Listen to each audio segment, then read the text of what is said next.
તો બેટા દાખલા નંબર 4 ની રકમ તમે જોઈ શકો છો બરાબર. અહીંયા તમને દેખાઈ રહી છે 118 થી 126, 127 થી 135, 136 થી 144 બરાબર. અહીંયા વર્ગ લંબાઈ તમે જોશો ને તો સમાન નથી.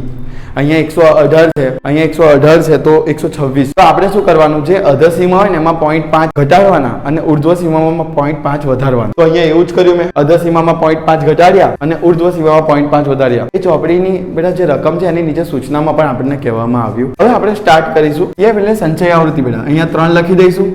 3 ને 5 કેટલા થઈ જાય? 8. 8 અને 9 કેટલા થઈ જાય બેટા? 17. 17 અને 12 કેટલા થઈ જાય? 29. 29 અને 5 કેટલા થઈ જાય? તો કે 34. 34 અને 4 38. 38 અને 2 બરાબર. આપણા પાસે n બરાબર શું આવી ગયું? હવે પહેલા હું શોધીશ n/2. n/2 શું આવશે? 40/2 એટલે શું આવી જશે? 20. કારણ કે 40 ના અડધા 20 થઈ જાય. તો હું સંચય આવૃત્તિ જોઈશ કે ભાઈ 20 ની નજીક કોણ છે, કે ભાઈ 17 માં 20 સમાય ના સમાય, એટલે આપણે શું લઈશું? 29. એટલે સંચય આવૃત્તિમાં 29 અને આને કહી દઈશું બેટા મધ્યસ્થ વર્ગ, આને કહી દઈશું f, આને કહી દઈશું cf અને આને કહી દઈશું l. ચાલો આપણો સૂત્ર શું છે કે m બરાબર l plus n/2 minus cf છેદમાં f ગુણ્યા h. l શું છે ચાલો જોજો 144.5 વત્તા n/2 શું છે 20 ઓછા cf શું છે 17 માં f શું છે તો કે 12.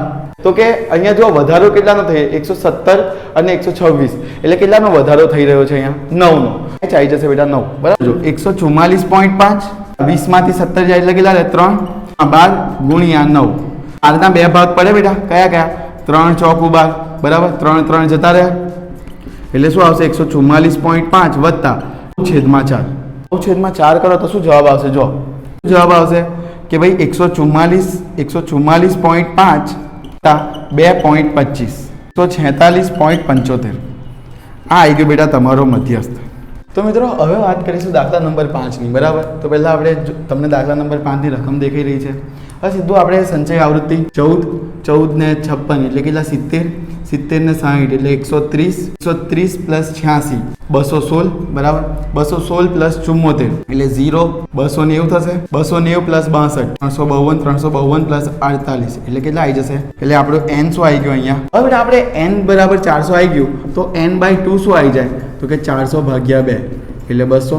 n/2 આપણા પાસે 200 આવી ગયો. હવે જોવાનું અહીંયા 200 કોનામાં સમાય? તો આપણા પાસે દેખીતી વસ્તુ છે 216 બરાબર. આ આપણો આવી જશે મધ્યસ્થ વર્ગ. આપણે સંચય આવૃત્તિમાં જોયું હતું કે ભાઈ 216 છે જે 200 ની નજીક છે. આપણા પાસે l શું આવી ગયું? તો કે l 3000 બરાબર. f 86 અને cf શું આવી ગયું? 130. તો ચાલો આપણે લખી દઈએ m is equal to l plus n/2 minus cf છેદમાં f ગુણ્યા h. l શું છે તો કે 3000 વત્તા n/2 શું છે આપણા પાસે? તો કે 200 અને cf શું છે આપણા પાસે? 130 માં f શું છે આપણા પાસે? 86 અને h શું છે તો કે h આપણા પાસે આપેલું છે 500. હવે 3000 વત્તા હવે અહીંયા જો 200 માંથી 130 જશે કેટલા રહેશે? 70 છેદમાં 86 અને અહીંયા આવી જશે 500. અહીંયા શું આપેલું છે આપણને? 86 બરાબર. 70 આપેલું છે. હવે જોજો બેટા 3000 ના 3000 આવશે અહીંયા વત્તા અહીંયા 35 દુ 70 બરાબર અને ગુણ્યા 500 છે ઉપર છેદમાં શું આવી જશે? 86 એટલે 43 દુ 86 તો 2 2 ઉડી જશે. હવે અહીંયા શું આવશે? જો કે ભાઈ 35 ગુણ્યા 5 કરીએ આપણે 17,500 છેદમાં 43. 100 ને 43 વડે ભાગીશું ને તો આપણા પાસે આવશે 406.9 બરાબર બેટા. તો જવાબ શું આવી જશે? 3406.9 બરાબર. આ આવી ગયો બેટા તમારો મધ્યસ્થ બરાબર. આ આવી ગયો તમારો જવાબ.